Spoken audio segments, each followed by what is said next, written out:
અમદાવાદ શહેરના સૌથી વ્યસ્ત ગણાતા કાલુપુર વિસ્તારના રેવડી બજારમાં આવેલા સિંધી માર્કેટમાં આગ લાગતા 30થી વધુ દુકાનો બળીને ખાખ થઈ ગઈ હતી. અચાનક ભીષણ આગ ફાટી નીકળતા સમગ્ર વિસ્તારમાં અફરાતફરીનો માહોલ સર્જાયો હતો. ઘટનાની જાણ થતાં ફાયર વિભાગની 20થી વધુ ગાડીઓ તાત્કાલિક ઘટના સ્થળે પહોંચી હતી.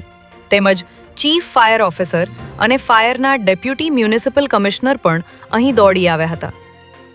પાણીનો મારો ચલાવી આગ પર કાબૂ મેળવી શકાયો હતો ત્યારે આ આગને પગલે વેપારીઓને મોટું નુકસાન થયું હોવાનું જાણવા મળી રહ્યું છે.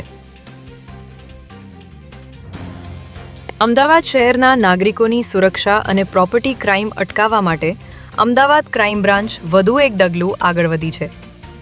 ભારત સરકારના ડિપાર્ટમેન્ટ ઓફ ટેલિકોમ્યુનિકેશન દ્વારા સંચાલિત CEIR પોર્ટલના તાજેતરના અપગ્રેડેશન અંગે ક્રાઇમ બ્રાન્ચ ખાતે એક વિશેષ વર્કશોપનું આયોજન કરવામાં આવ્યું હતું, જેમાં ક્રાઇમ બ્રાન્ચના વિવિધ યુનિટના કુલ 61 અધિકારીઓ અને કર્મચારીઓ માટે એક સઘન તાલીમ સત્ર યોજાયું હતું. આ સત્રમાં પોર્ટલમાં આવેલા નવા ટેકનિકલ સુધારાઓ અને ફીચર્સ વિશે વિસ્તૃત સમજ આપવામાં આવી હતી.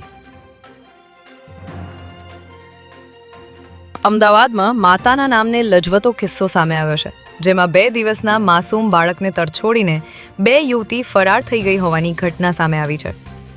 ઇન્દિરા બ્રિજ નજીક ભાટ ગામ પાસે કોઠારી હોસ્પિટલ આવેલી છે, જ્યાં બહારના ભાગે 2 દિવસનું નાનું બાળક જીવિત હાલતમાં તરછોડેલું મળી આવ્યું હતું. પોલીસે CCTV ફૂટેજ ચેક કરતા 2 યુવતીઓ બાળકને મૂકીને જતી દેખાઈ રહી છે. ત્યારે પોલીસે બાળકને તરછોડનાર યુવતીઓની શોધખોળ હાથ ધરી છે. હાલમાં બાળકને હોસ્પિટલમાં બાળકોના વોર્ડમાં સારવાર હેઠળ રાખવામાં આવ્યું છે.